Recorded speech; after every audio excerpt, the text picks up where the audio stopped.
Irmãos, antes de você ir para o vídeo, se inscreva no nosso canal e ative as notificações.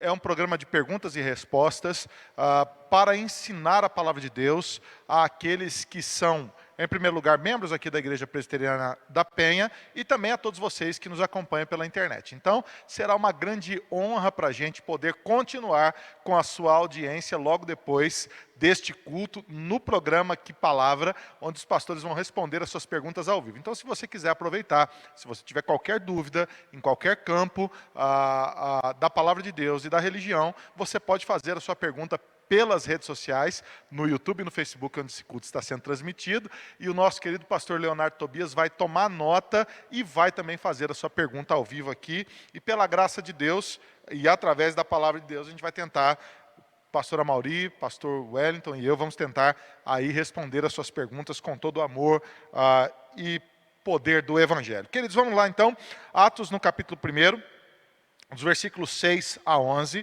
a palavra do nosso bom e maravilhoso Deus nos ensina assim. Então, os que estavam reunidos lhe perguntaram: Senhor, será este o tempo em que restaures o reino a Israel? Respondeu-lhes: não vos compete conhecer tempos ou épocas que o Pai reservou pela sua exclusiva autoridade. Mas recebereis poder ao descer sobre vós o Espírito Santo, e sereis minhas testemunhas, tanto em Jerusalém, como em toda a Judéia e Samaria, e até aos confins da terra. Ditas estas palavras, foi Jesus elevado às alturas, à vista deles, e em uma nuvem o encobriu dos seus olhos. E estando eles com os olhos fitos no céu, enquanto Jesus subia, eis que 2 varões vestidos de branco se puseram ao lado deles e lhes disseram: varões galileus, por que estáis olhando para as alturas? Esse Jesus que dentre vós foi assunto ao céu, virá do modo como o vistes subir. Vamos orar mais uma vez. Senhor Deus amado, muito obrigado, Pai, pela Tua palavra. Muito obrigado pelo Teu poder, Senhor, entre nós. Eu quero orar, Senhor, por essas centenas de pessoas que estão conectadas nos mais diferentes dispositivos digitais agora, no celular, tablet, no computador, na TV de casa. Peço, Senhor, que a Tua bênção, o Teu poder, a Tua graça, a Tua provisão, o Teu cuidado, o Teu sustento, a unção do Teu Espírito Santo, seja sobre cada uma destas pessoas, ó Pai, filhos e filhas do Senhor, em nome de Jesus, Pai. Que através do culto, das canções, das orações, das leituras da Bíblia, da exposição da palavra, que todos esses movimentos litúrgicos, ó Pai, levem os Teus filhos à adoração, ao arrependimento, à vida prostrada diante do Senhor, e que, sobretudo, a Tua palavra seja luz e direção aos Teus amados, ó Pai, em nome de Jesus. Fala conosco, Pai, de uma maneira muito especial nesta noite, como o Senhor tem falado. Dá-nos esperança nesse tempo de crise, ó Pai. Dá-nos da Tua graça nesse tempo de tribulação. Dá-nos do Teu poder, pois nós precisamos dele, ó Pai. E fala aos Teus filhos, é o que eu oro em nome de Jesus. Amém. Amém. Queridos, toda a Bíblia se resume a 4 movimentos. Toda a Bíblia se resume a 4 movimentos. Este texto que nós lemos é um dos textos centrais para que nós possamos entender o Evangelho, o ponto focal de toda a Escritura. O Evangelho que vence todo o mal. O Evangelho que venceu a morte, que venceu o pecado, que venceu a Satanás e que nos deu comunhão com Deus, com a vinda do reino do nosso Senhor Jesus Cristo. A palavra do Senhor então aponta, e assim eu começo, falando que o ponto focal, o ponto central de toda a Escritura é o Evangelho.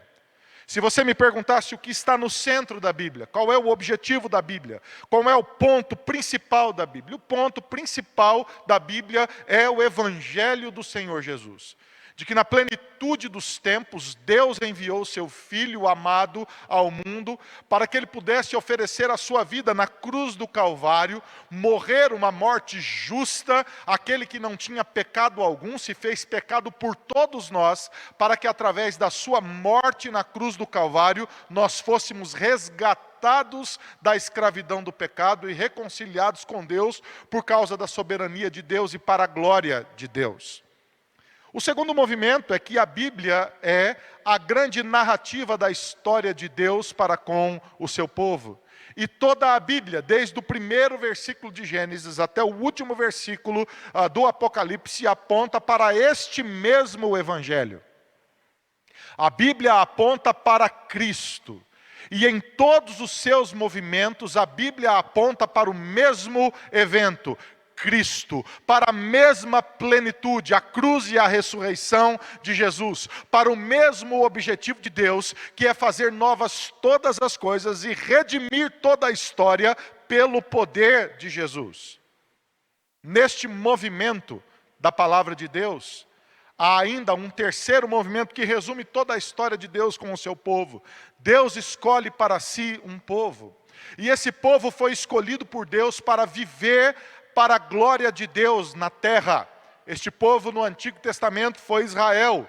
E no Novo Testamento, este Israel é a igreja. A igreja é o novo Israel de Deus. E a igreja foi chamada para ser luz para as nações, para viver para a glória de Deus na terra. E sendo luz para as nações, ser uma demonstração do poder de Deus em toda a terra. De forma que todos os povos que não conhecem ao Senhor, quando olham para a igreja, quando olham para o testemunho da igreja, quando olham para o poder de Deus na igreja, quando olham para a ação da igreja, eles percebem a glória de Deus na terra. Em quarto lugar, este povo de Deus foi chamado para se encontrar, pregar o Evangelho e viver numa cultura sem Deus. O Senhor Deus nos escolheu e nos deu uma missão, a missão que é dele. E a missão que é de Deus nos chama para proclamar o Evangelho no mundo caído, proclamar o Evangelho num mundo sem Deus, proclamar o Evangelho numa cultura totalmente dividida, totalmente afetada, totalmente envolvida no pecado. E os deuses pagãos dessa cultura que não adoram a Deus, eles são desafiados pela pregação do Evangelho. E o poder do Evangelho derrota os falsos deuses. E o Senhor, então, pelo poder da pregação do Evangelho, manifesta a vitória de Cristo na cruz através do ministério da igreja. Então, tudo que nós fazemos como povo de Deus tem o mesmo objetivo que toda a Bíblia tem: apontar para Cristo, revelar a graça de Deus, revelar o amor de Deus. Esse texto que nós lemos é o texto da ascensão de Jesus. Jesus comissiona a sua igreja, é o ápice dos 40 dias que Jesus aparece aos seus discípulos de maneira física e glorificada, é o ápice de todo o ensino de Jesus, e o resumo de toda a missão que Jesus tem para a igreja. O Senhor Jesus disse, neste drama das Escrituras, algumas frases que são centrais para o povo de Deus. Algumas orientações que são centrais para o povo de Deus, enquanto ele vive num mundo afetado pelo pecado e pelos deuses pagãos da cultura. Afetado pela corrupção do pecado, que manifesta o poder da morte muitas vezes, e que traz desolação ao coração humano. Qual é, então, o poder do Evangelho? O poder do Evangelho é que o Senhor Jesus venceu os falsos deuses. E estes falsos deuses foram vencidos pelo poder do Evangelho de Cristo na cruz. E nos tempos de dificuldade, a igreja precisa pregar o Evangelho de Jesus. Existem, então, duas perguntas que são feitas neste texto que nós lemos. A primeira pergunta é a pergunta dos discípulos a Jesus. A pergunta dos discípulos a Jesus foi: Senhor, será este o tempo em que restaures o reino a Israel? A segunda pergunta é a pergunta dos anjos à igreja, que está assistindo, os discípulos que estão assistindo à ascensão de Jesus. E a pergunta dos anjos é: varões galileus, por que estáis olhando para as alturas? São duas perguntas. A primeira dos discípulos, a segunda dos anjos à igreja. E eu gostaria de envelopar essa reflexão, essa pregação, em torno dessas duas perguntas. A primeira pergunta, queridos, eu queria compreender com vocês, está no versículo 6. No versículo 6, a palavra do Senhor ensina assim: Senhor, será este o tempo em que restaures o reino a Israel? Será este o tempo em que restaures o reino a Israel? O termo aqui é: perguntaram ao Senhor Jesus. O termo perguntar vem do grego eroton. E eroton significa insistir, requisitar, implorar, perguntar várias vezes. A força do texto que nós lemos aqui, queridos, indica que esta pergunta não saía da cabeça dos discípulos. Dá a ideia de que os discípulos não conversavam sobre outra coisa. Aquele era o assunto central que estava na mente dos discípulos o tempo todo. Será este o tempo em que restaures o reino a Israel? A força do texto é dizer, então, que os discípulos estavam pensando nisso o tempo todo. É agora, Senhor, que toda a narrativa bíblica se cumpriu. É agora, Senhor, que o Senhor restaurará o teu reino. Aquele reino que foi promessa do Senhor a Abraão, que foi promessa do Senhor a Davi, que foi promessa do Senhor aos profetas. Será agora, Senhor, que este governo físico do Senhor irá acontecer? Esta não foi uma pergunta que surgiu naquele momento. Esta foi uma pergunta que fazia parte da conversa diária dos discípulos. A força do texto nos mostra isso. Eles perguntavam isso o tempo todo, uns aos outros, e eventualmente, na chance que tiveram, perguntaram ao Senhor Jesus, e Lucas registrou. O problema é que os discípulos estão pensando em termos políticos. Será que agora, Senhor, politicamente, o Senhor sobrepujará o governo de Roma e o governo de Herodes? Será que agora, Senhor, neste espaço terreno, esta ressurreição do Senhor nos garantirá poder político? É bom lembrar que depois da entrada triunfal de Jesus em Jerusalém, a mãe de João e Tiago faz um pedido muito peculiar ao Mestre, ao Senhor Jesus. Ela diz: Senhor, quando vieres no teu reino, será que meu filho João e Tiago poderiam ter um lugar especial, sentando-se à direita e à esquerda do Senhor? A mente da mãe de João e Tiago é a mesma mente dos discípulos que está no entorno dessa pergunta. Será que o teu reino nos dará poder para sobrepujar politicamente todas as mazelas que nos afetam nesta cultura judaica? É interessante que a resposta de Jesus vai ao encontro da ênfase da pergunta. E a ênfase da pergunta é: será este o tempo? Perceba a pergunta dos discípulos. Será este o tempo? Eles têm noção bíblica do que é o reino de Deus. Eles conhecem a narrativa bíblica dos profetas. Eles estão aguardando o Messias e perceba, eles abandonaram tudo, porque creram que Jesus é o Messias. Eles têm a noção de que Jesus é o Filho de Deus.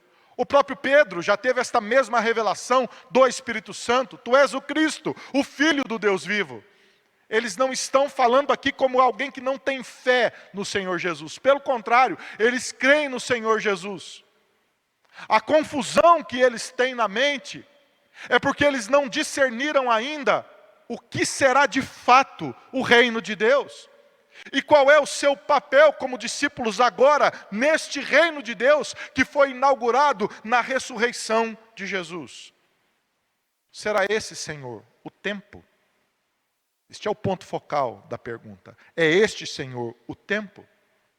A palavra tempo ali, no grego original, é kronos. Kronos, de onde vem cronologia, cronômetro. É o tempo mensurável, é o tempo cronológico, é uma data no calendário, é um horário que se determina para que um evento aconteça. Os discípulos perguntam: Senhor Jesus, será este o cronos do teu governo político que nos beneficiará diante de todas as mazelas que nós vivemos? Diante de toda a opressão que nós vivemos? Diante de todo o abuso militar que Roma exerce sobre nós? Diante de todo o abuso econômico que este governo exerce sobre nós? Diante de todo o abuso religioso que os desmandos do sumo sacerdote trazem sobre as nossas vidas, diante de toda a perseguição que os fariseus imprimem sobre nós, será este, Senhor, o cronos, o tempo em que politicamente nós nos sairemos melhor do que eles? Percebe a pergunta dos discípulos? A resposta de Jesus são os próximos 3 movimentos desse sermão. A primeira abordagem que Jesus faz foi responder aos discípulos de maneira muito correta e muito profunda a respeito da primeira dúvida dos discípulos: será este o tempo? E Jesus diz então, no versículo 7, respondeu-lhes: não vos compete conhecer tempos ou épocas que o Pai reservou pela sua exclusiva autoridade. A primeira resposta de Jesus aos discípulos foi: o Pai tem toda a autoridade. A primeira resposta aos discípulos foi: eu tenho toda a autoridade. Jesus, queridos, tem toda a autoridade. Ele começa dizendo: não vos compete conhecer. Literalmente, Jesus está dizendo: não é para vocês o conhecer. Isso não cabe a vocês conhecer. Conhecer aqui significa saber, ter percepção, entender, discernir, perceber, sentir. Há um limite na sabedoria humana. Há um limite na mente humana. Há um limite para que possamos aprender e descansar na soberania de Deus. Todo ser humano, queridos, por mais inteligente que seja, por mais capacitado que seja, por mais estudado que seja, por mais títulos que tenha acumulado, ele será sempre limitado. Toda a mente humana tem uma limitação. E aqui o Senhor Jesus está dizendo: vocês são limitados. A sabedoria humana tem um limite. O homem não é senhor da sua própria história. O homem não é a força motriz que faz a sua própria história acontecer. Não é a razão humana o centro da existência. Jesus está dizendo: não vos compete conhecer. Porque diante de nós existem 2 realidades que Jesus demonstra aqui de maneira muito clara. A primeira realidade é o Cronos. E a segunda realidade é o Kairos. É disso que Jesus está falando. Não vos compete conhecer tempos ou épocas. Cronos e Kairos. Se Cronos é o tempo do relógio, é o tempo do calendário, o Kairos é um tempo que acontece no calendário, mas ele não é marcado no calendário. Você percebe que ele aconteceu quando aconteceu, porque é Kairos. Ele remete a uma estação, é um período. Por exemplo, um agricultor, quando planta uma lavoura, ele tem uma ideia de quando irá colher, mas ele não consegue. Por mais que ele tenha equipamentos tecnológicos, por mais que ele maneje bem a cultura que ele está produzindo, por mais que as sementes avancem do ponto de vista das mutações biológicas, por mais tecnologia e controle que ele tenha, ele não consegue dizer, eu vou colher no dia tal. Porque a colheita é um kairos. Acontece. Depende de vários fatores. E num dia do Cronos, a colheita se apresenta, estou pronta. Então o agricultor vai lá e colhe. São os eventos que acontecem no tempo.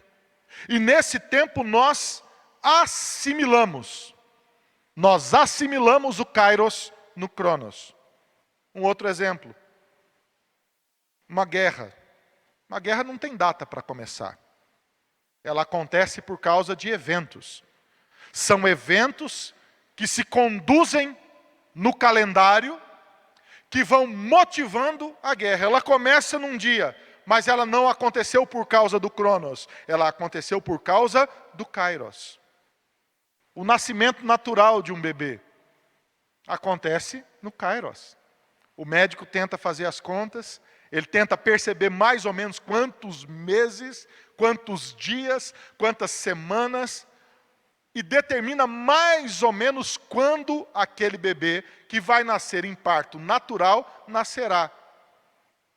Ele pode até acertar a data, mas será um bom chute, porque ele nunca saberá exatamente a data que aquele bebê nascerá, porque é um kairos, é um evento, e este evento independe do seu cronos, independe do seu calendário. O que Jesus está dizendo diante da dúvida dos discípulos é: não interessa a vocês saberem o cronos ou o kairos, porque vocês são limitados. Vocês não foram feitos para isso. Vocês não saberiam determinar o cronos ou o kairos.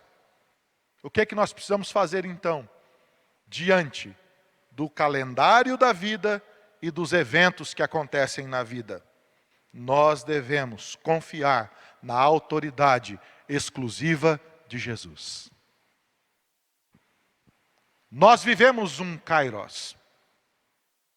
Essa pandemia é um kairos. Quem poderia, em dezembro do ano passado, diante das suas maiores previsões técnicas, lendo o cenário mundial,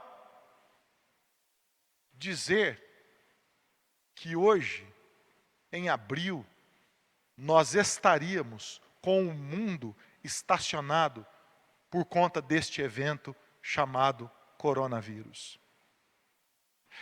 Quem teria o poder para prever este kairos?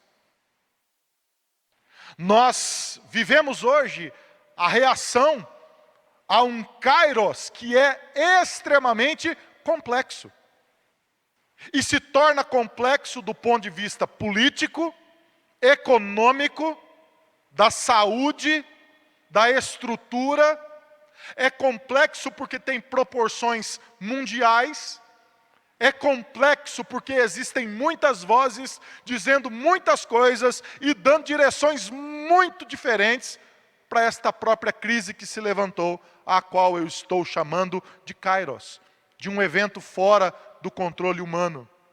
Perceba, eu estou convocando você, filho de Deus, adiante de eventos da vida que você não tem o controle, a ouvir a voz de Jesus aos seus primeiros discípulos. E este mesmo Jesus fala ao seu coração nesta noite, que diante dos eventos da vida, você precisa confiar na autoridade de Jesus. Você precisa ouvir a voz de Jesus.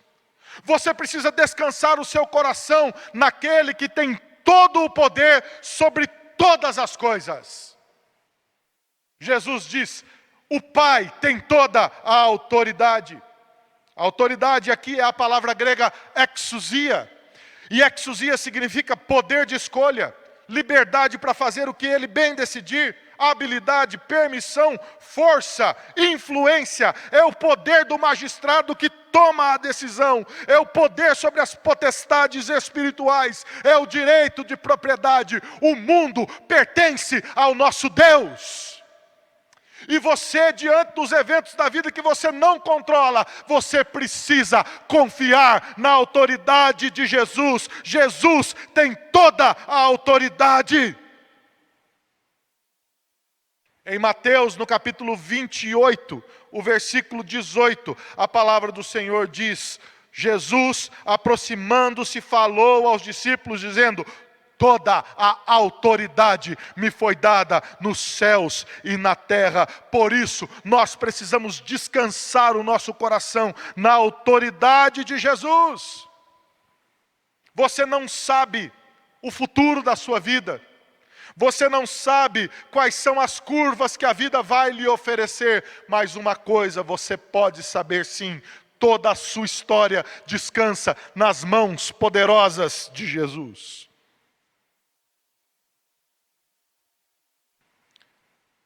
Se você não pode compreender o Kairos, se você não pode parar o Kairos, se você não pode mudar o curso da história, você pode sim descansar naquele que segura a história em suas mãos. Descanse nas mãos poderosas de Jesus. O seu futuro está guardado nas mãos poderosas de Jesus.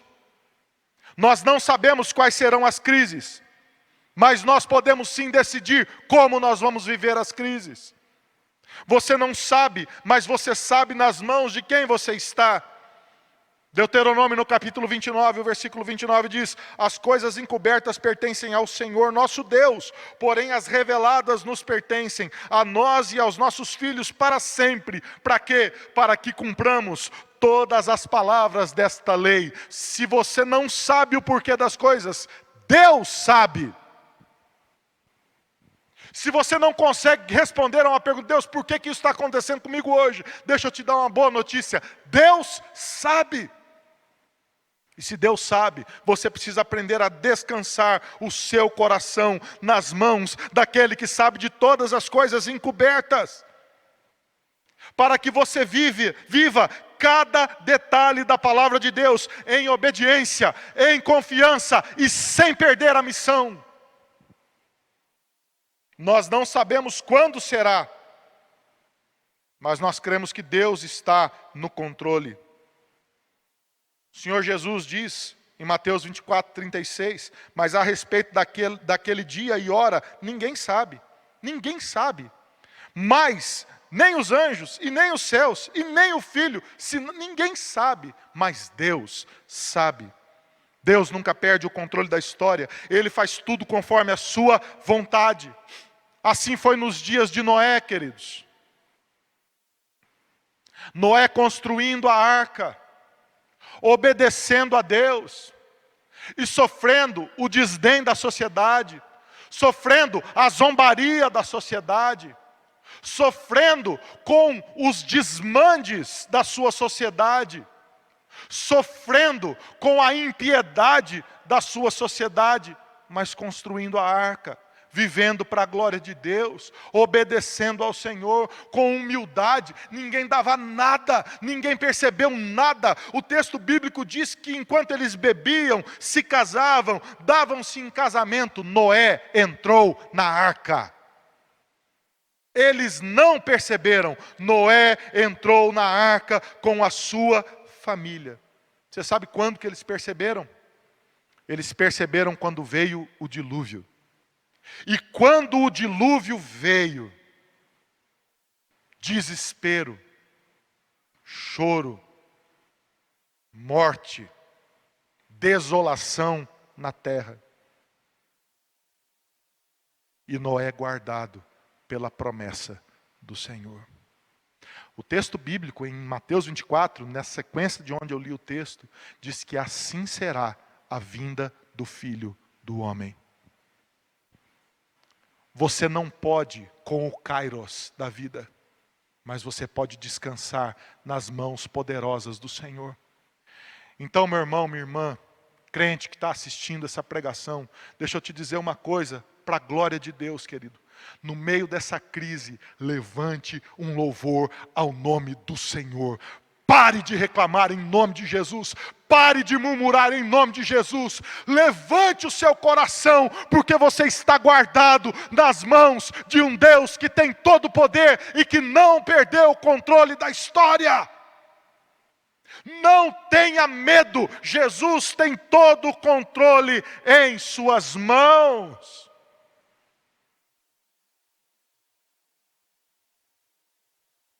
Essa semana eu recebi 2 mensagens de pessoas que foram infectadas pelo Covid-19 e que, graças a Deus, sobreviveram a essa infecção. A primeira delas me mandou uma mensagem dizendo assim: pastor, eu quero louvar a Deus pela sua vida, porque o meu cunhado foi hospitalizado.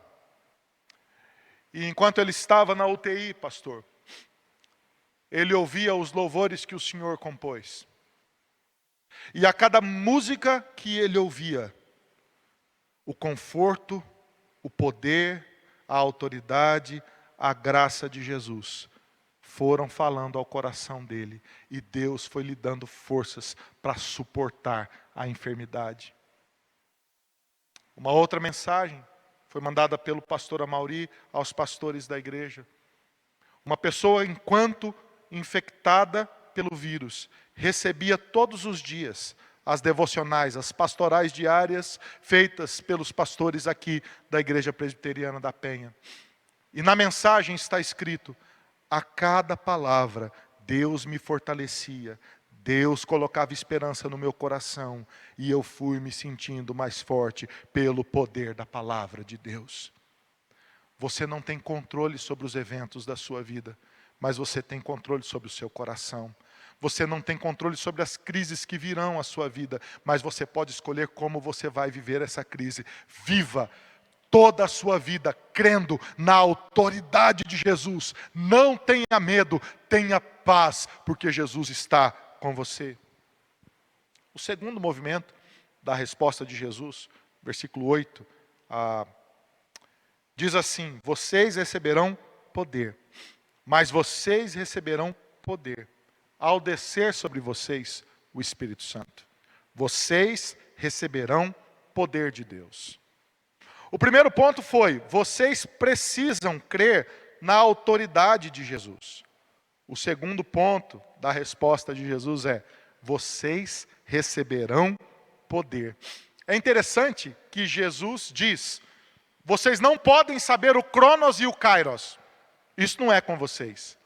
E ele coloca então uma conjunção, mas há uma coisa que é para vocês. Se para vocês não é dominar o Cronos e o Kairos, o que é para vocês então? Jesus diz: para vocês é receber poder ao descer sobre vocês o Espírito Santo. Essa é a missão de Jesus para a igreja. É a missão de Jesus para todos nós.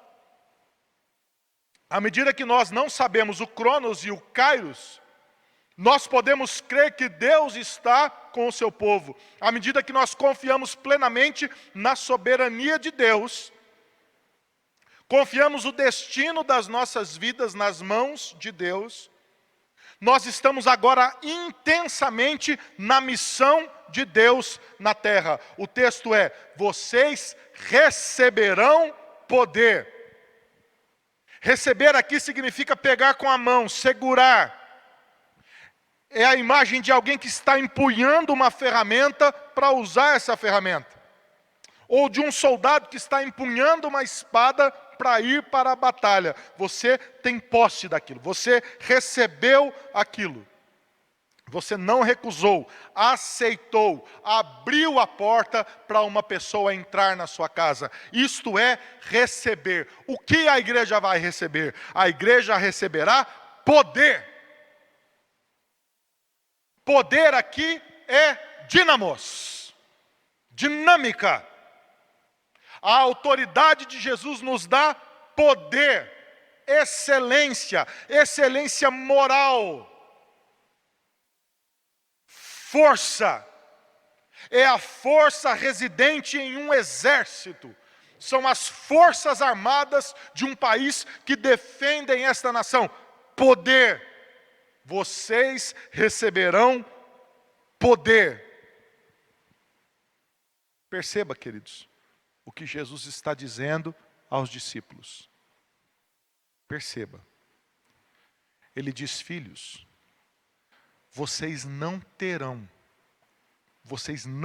autoridade sobre o Cronos e o Kairos. Esta autoridade é minha, diz o Senhor Jesus. Sou eu quem chamo vocês à vida, sou eu quem recolho vocês a mim, sou eu que domino toda a história, sou eu quem conduzo a história, mas eu darei a vocês o poder do Espírito Santo.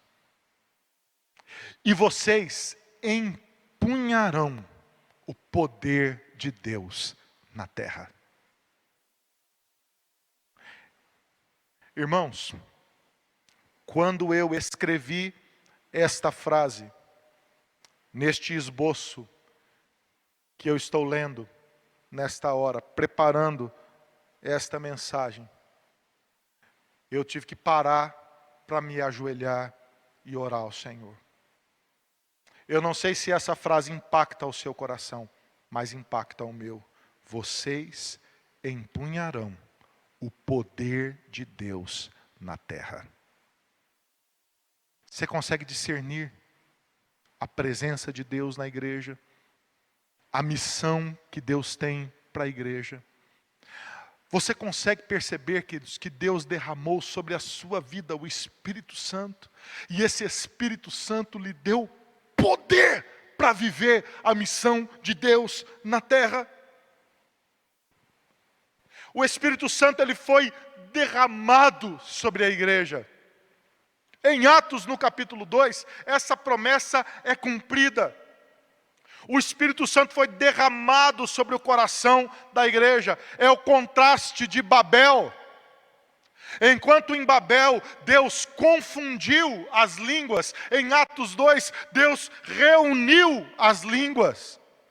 E eles começam a pregar o Evangelho em idiomas conhecidos, em idiomas inteligíveis. E as pessoas começam a ouvir o Evangelho, como se o Evangelho tivesse unido novamente toda a raça humana que havia sido espalhada pelo pecado. Deus reconciliou consigo toda a criação no poder do Evangelho.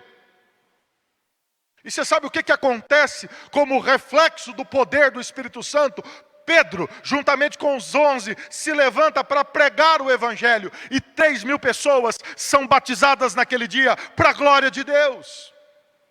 Estevão prega o Evangelho, Felipe prega o Evangelho. E um a um, os apóstolos e discípulos começam a viver o poder do Espírito Santo na terra.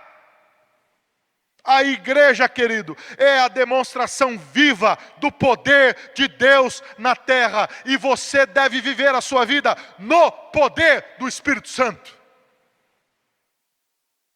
Irmão, nós precisamos viver, não apenas avivados, mas com o foco, com o coração, com a vida totalmente voltada para a missão que Deus tem para os seus filhos, proclamar o Evangelho na terra. Você tem de Deus o poder do Espírito Santo para suportar todas as aflições, para suportar todos os problemas que possam acontecer nos eventos que fogem do controle na sua vida, e suportar toda a tarefa que Deus lhe deu de proclamar o Evangelho na terra viva pelo poder do Espírito Santo. Os crentes vivem muito intimidados, têm medo do diabo, têm medo das crises, se apequenam diante dos embates, se apequenam diante das tribulações, Querido, levanta os seus olhos, em nome de Jesus. Deus lhe deu o poder do Espírito Santo. Deus lhe deu o poder do Espírito Santo para você suportar toda a prova, em nome de Jesus.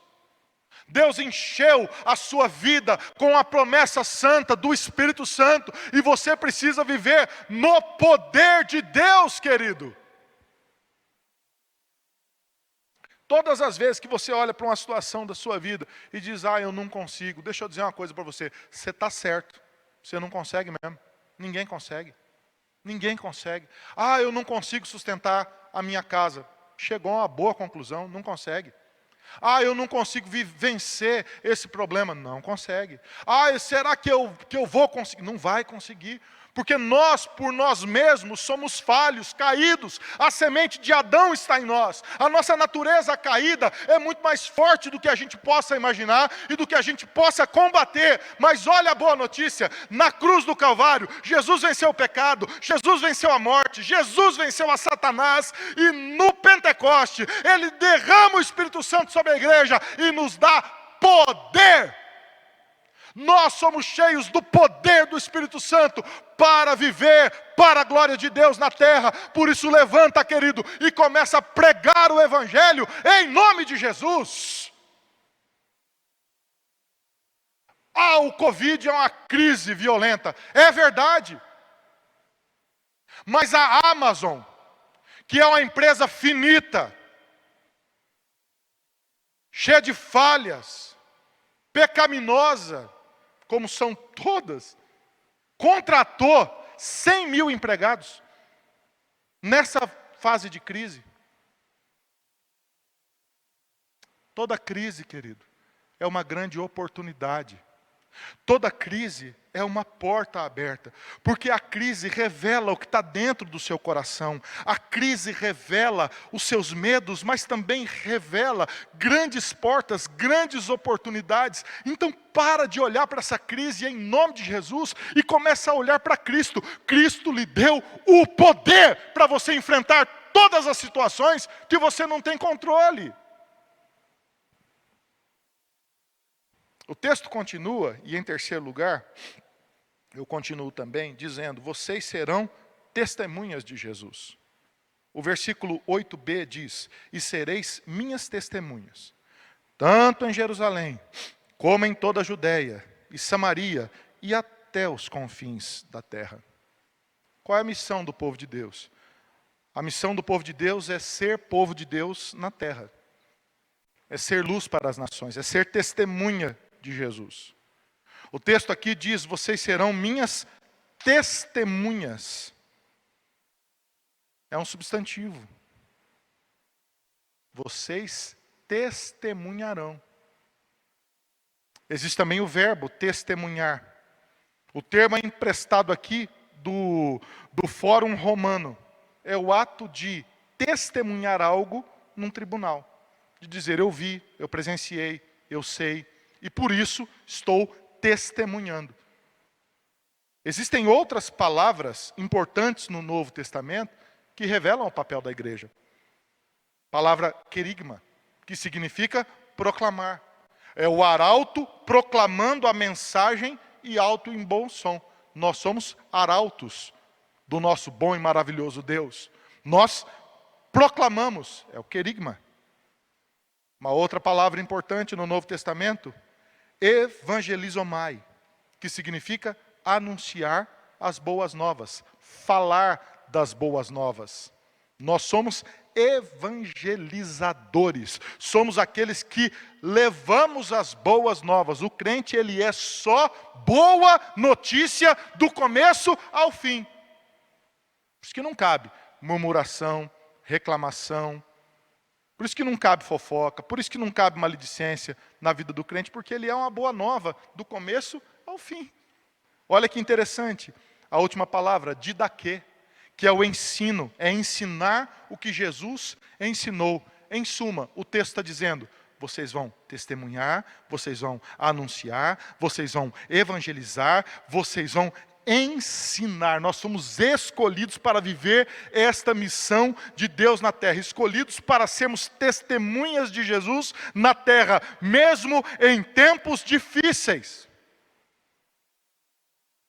Há 2 textos em Isaías que precedem esse texto de Atos 1:8. Deixa eu só ler rapidamente para você. Isaías 43:10 diz assim: vós sois minhas testemunhas, diz o Senhor, o meu servo a quem escolhi, para que o saibais e me creiais e entendais que eu sou eu mesmo, e que antes de mim Deus nenhum se formou, e depois de mim nenhum outro haverá.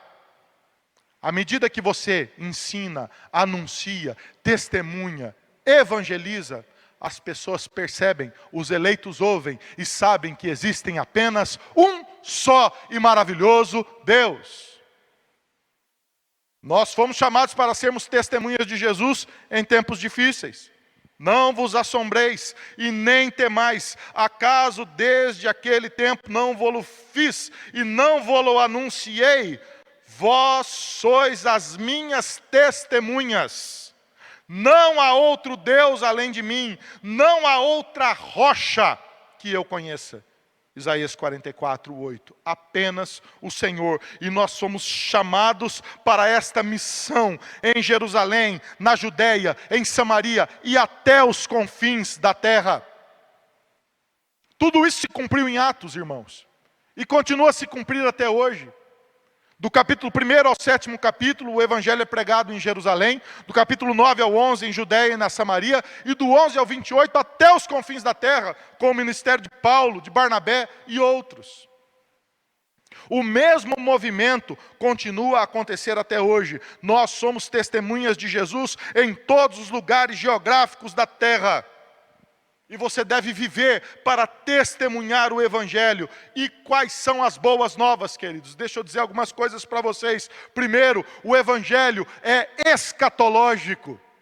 No Evangelho, Deus anuncia o fim dos tempos, os últimos dias. O alvo da história é a chegada do fim da história no meio da história. O dia chegou, a plenitude dos tempos chegou, a salvação chegou, a nova criação está aqui. A igreja é o pináculo de Deus na história, o tempo mais sublime de todas as eras. É o tempo que nós vivemos de proclamarmos o Evangelho do Senhor Jesus. O Evangelho não é apenas uma mensagem, queridos, ele é o reino de Deus entrando no meio da história, se estabelecendo e proclamando a glória de Deus a todas as nações.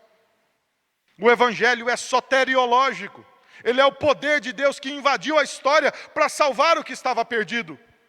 É Deus restaurando a criação que estava afetada pelo pecado. O Evangelho é cristológico, é a vida, a morte e a ressurreição de Jesus, é todo o ministério de Jesus, todas as suas obras, tudo isso é boa nova, tudo isso é Jesus, o Evangelho de Jesus, o Filho de Deus, como diz Marcos no capítulo 1, verso 1.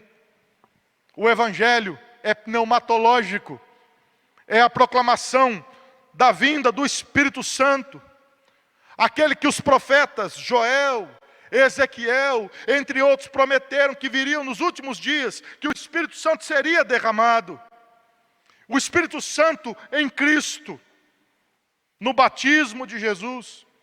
Em Lucas, quando Jesus lê o texto de Isaías 61, na sinagoga de Nazaré, e ele diz, este texto sou eu, o Espírito Santo me enviou para libertar os cativos. Em Atos 2, aqui, quando o Espírito Santo é derramado sobre a igreja, é o reino de Deus que é de paz, justiça e alegria no Espírito Santo. O último movimento, vocês devem esperar a volta de Jesus. Como nós enfrentamos os tempos de crise, queridos? Esperando a volta de Jesus. Ditas essas palavras, Jesus foi elevado às alturas à vista deles. E uma nuvem o encobriu dos seus olhos, e estando eles com os olhos fitos no céu. Enquanto Jesus subia, eis que 2 varões vestidos de branco se puseram ao lado deles. Eles disseram, varões galileus, por que estáis olhando para as alturas? E Jesus, esse Jesus, que dentre vós foi assunto ao céu, virá do modo como vistes subir.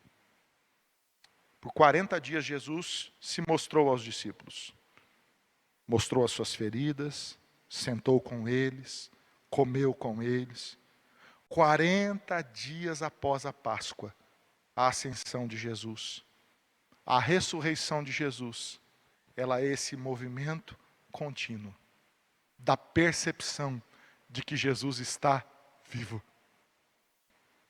Ele é elevado às alturas e vem a segunda pergunta: por que vocês estão olhando para as alturas? Ele voltará. Ele voltará. Depois da ascensão de Jesus, os discípulos, diz a palavra de Deus, retornaram para Jerusalém com grande alegria. Com grande alegria, depois da ascensão de Jesus. A entrada de Jesus com o corpo humano no céu, totalmente Deus e totalmente homem, é a nossa segurança de que um dia nós seremos glorificados também. E porque Ele ressuscitou, nós ressuscitaremos também. Por isso que o crente ele tem que aprender a olhar para o lugar certo. Está olhando para onde? Para onde que você olha no tempo de crise? Olhe para Jesus, porque Ele voltará. Olhe para a ressurreição de Jesus, porque na ressurreição de Jesus está a sua esperança. Olhe para a vitória de Jesus, para a autoridade de Jesus, para o poder do Espírito Santo que Ele já derramou na sua vida, e viva com os olhos fixos no autor e consumador da sua fé. Jesus está assentado à direita de Deus, Ele é o nosso advogado. Quando você ora, querido, Jesus, Ele melhora a sua oração, Ele intercede por você diante do nosso Deus, em favor de você. Jesus garante a nossa salvação, Ele derrama sobre nós o Espírito Santo. A sua entronização é real, e do seu trono Jesus governa todo o mundo, mesmo que o mundo não esteja disposto a reconhecer a sua soberania, Ele reina. Todos os inimigos de Jesus estão debaixo dos seus pés. E Ele fará tudo conforme a sua vontade. Devolverá o reino ao seu Pai. E assim virá o fim. O que é que você deve fazer até que o fim chegue? Você deve olhar firmemente para Jesus e cumprir a sua missão na terra.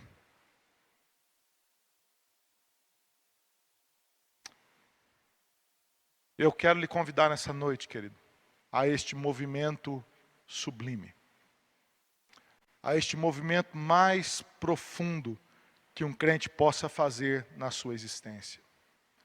Em primeiro lugar, você precisa, em nome de Jesus, confiar todo o seu coração na autoridade de Jesus.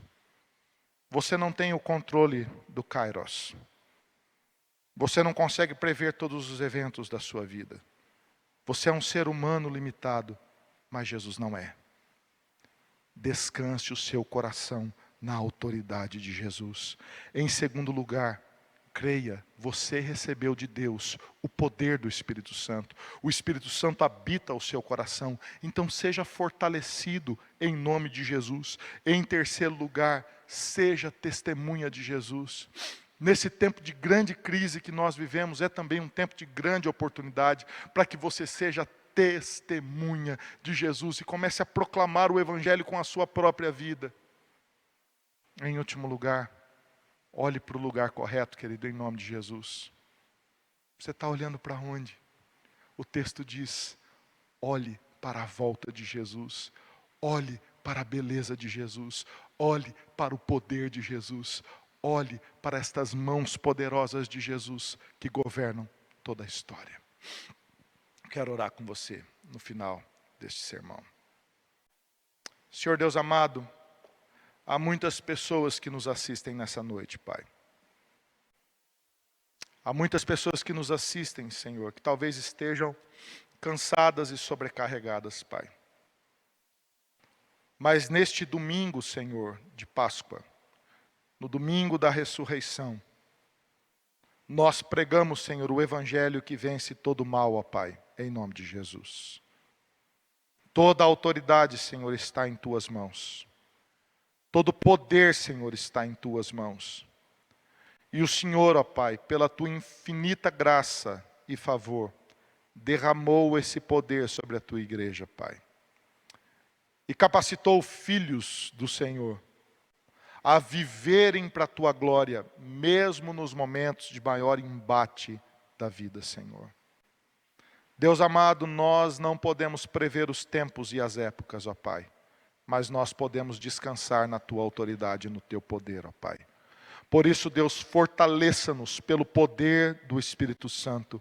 Cuida das nossas vidas, Senhor, e nos guarde em tuas mãos, ó Pai, em nome de Jesus. Levanta o teu povo, Pai, em nome de Jesus, e nos faz, Senhor, um povo sem medo, ó Pai, para a glória do teu nome, e que se levanta no meio da crise para pregar o Evangelho, Pai, em nome de Jesus.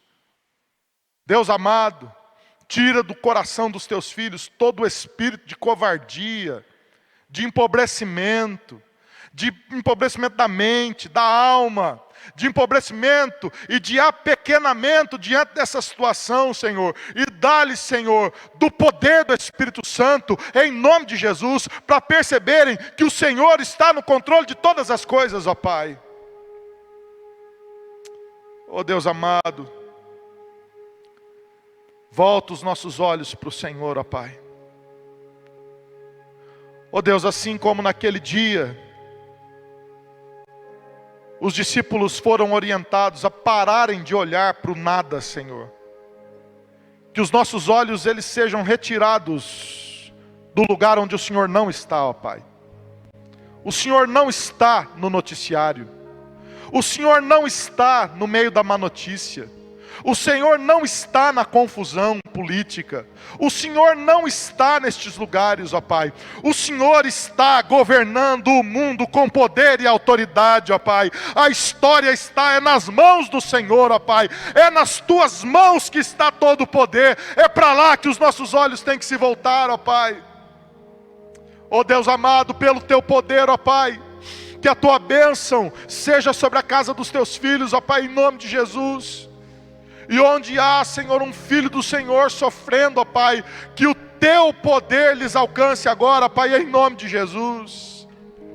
Ó Deus, e que a tua igreja se levante nesse momento de crise, ó Pai, nesse kairos, fora do controle, ó Pai, para testemunhar o Evangelho de Jesus, ó Pai. E que nós vejamos a vitória de Cristo, ó Pai. Este novo tempo, a nova criação, a bênção do Senhor, o reino do Senhor, ó Pai. E que esse seja um tempo de avivamento, de grande salvação, ó Pai, em nome de Jesus. E que pessoas que estão assistindo este culto, ó Pai, em casa, que estão longe do Senhor, que estão escondidas, que estão com medo do pecado, do diabo, da morte, recebam a salvação, em nome de Jesus, ó Pai. E sejam libertas de todo jugo, ó Pai, em nome de Jesus, ó Pai.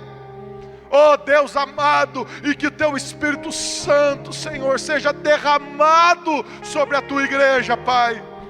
E que nós vivamos, Senhor, levantados pela força do teu poder, firmados na rocha que é Jesus, com os olhos fixos em Jesus, e marchemos sobre a terra, Senhor, na autoridade do nome de Jesus, ó Pai.